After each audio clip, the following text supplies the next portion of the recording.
Hello മക്കളെ, welcome back to CMS creations. നമ്മൾ നോക്കാൻ പോകുന്നത് CBSE ക്ലാസ് 7-ലെ ചാപ്റ്റർ 2 ഫ്രാക്ഷൻസ് ആൻഡ് ഡെസിമൽസ് എന്ന് പറയുന്ന ചാപ്റ്ററിലെ എക്സസൈസ് 2.2-ലെ ക്വസ്റ്റ്യൻ നമ്പർ 5 ആണ്.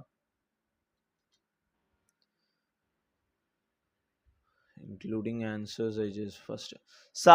Siley plants 4 saplings in a row in her garden. The distance between two adjacent sapling is 3/4. Find the distance between the first and the last sapling. അതായത് ഒരു തൈ വെക്കുകയാണ് കേട്ടോ. അതായത് 4 ഒരു റോയിൽ 1 2 3 4 ഈ 4 ഒരു റോയിൽ പ്ലേസ് ചെയ്തിട്ടുണ്ട്. ഈ അഡ്ജസൻറ്റ് സാപ്ലിങ്ങും തമ്മിലുള്ള ഡിസ്റ്റൻസ് എന്ന് പറയുന്നത് 3/4 ആണ്. അപ്പോൾ ഈ 1ഉം 2ഉം തമ്മിലുള്ള ഡിസ്റ്റൻസ് 3/4 ആണ്. 2ഉം 3ഉം തമ്മിലുള്ള ഡിസ്റ്റൻസ് 3/4 ആണ്. 3ഉം 4ഉം തമ്മിലുള്ള ഡിസ്റ്റൻസ് 3/4 ആണ്. അപ്പോൾ അങ്ങനെയാണെന്നുണ്ടെങ്കിൽ 1ഉം 4ഉം തമ്മിലുള്ള ഡിസ്റ്റൻസ് കാണാൻ ഇതെല്ലാം കൂടി കൂട്ടിയാൽ പോരെ. റിപ്പീറ്റഡ് അഡീഷനാണ് നമ്മൾ മൾട്ടിപ്ലിക്കേഷൻ എന്ന് പറയുന്നത്. അപ്പോൾ 3/4 3 വട്ടുണ്ട്. അപ്പോൾ 3/4 × 3 എന്ന് വരും. 3 × 3 9/4 എന്ന് വരും.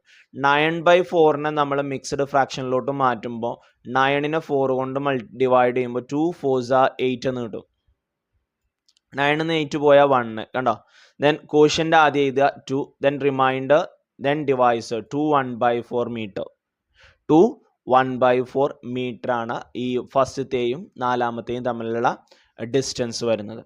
ഓക്കെ, ഇല്ലെങ്കിൽ ഇങ്ങനെ നോക്കിയാൽ മതി. മുക്കാലിക്ക് അടുത്തൊരു മുക്കാൽ വരുമ്പോൾ എത്രയായി? 1.5. 1.5ക്ക് അടുത്ത മുക്കാൽ വരുമ്പോൾ എത്രയായി? 1.5ക്ക് അര വരുമ്പോൾ 2 ആയി. പിന്നെ കാലല്ലേ ബാക്കിയുള്ളൂ, 2.25 ഉണ്ടോ. ഓക്കെ,